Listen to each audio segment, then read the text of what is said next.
let's address some things. This thing and this thing.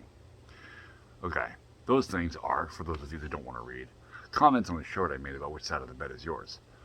And where I specifically said that my side of the bed is always the side of the bed that is closest to the door. One person asks, what does a house fire have to do with that? You clearly didn't pay attention. The other video is saying that I should invest in a security system and not skip nightly lockup. Yeah, okay. Let's get into this. To address the easiest one, nightly lockup is never skipped, period. And the locks are checked nightly by both me and my wife. Okay, because we're paranoid. More her than me, but we're paranoid. We have kids, and we need to be paranoid. That's how we protect them. Next, security systems. I have a security system. It's called a shotgun and a pit bull. And he is the best damn dog anybody has ever seen. Because he is loud.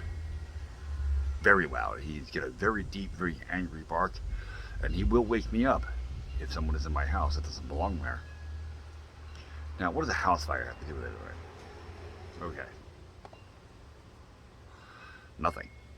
The house fire wasn't the important part of the story. Yeah, well, we suffered a house fire. It put us out of our house for 16 months or so.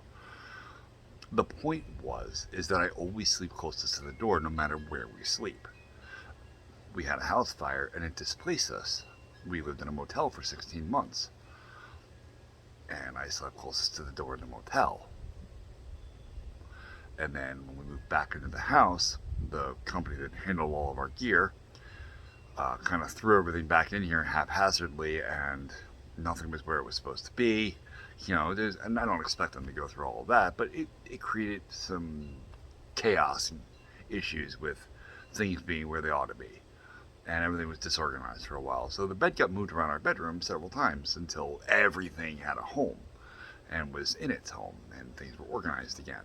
So while the bed was shifting around, I always laid closest to the door, which put me on the left some nights, the right, for a week or so, and then we'd, finish up a room, we get back to the bedroom, move some stuff around there, we might move the bed back to where it's finally going to be, or we think that's finally where it's going to be. There's a lot going on when you're rebuilding from a fire, and you have basically a brand new house at this point. So there's a lot of stuff you didn't foresee. You end up moving shit around all over the place. But I always sleep closest to the door. Always. And that's because that is my job. That's where I belong. If anybody ever comes into this house, the dog will alert me, and I will get up, and I will meet that person wherever I need to meet them with my shotgun. And hopefully I won't have to use it, but I'm more likely to pull the trigger and ask questions later. Just saying. So if you're interested in man's content, or if you are just interested in somebody spreading common sense, shoot me a subscribe, and maybe like the video. It would help me out a lot. And I'll see you next time.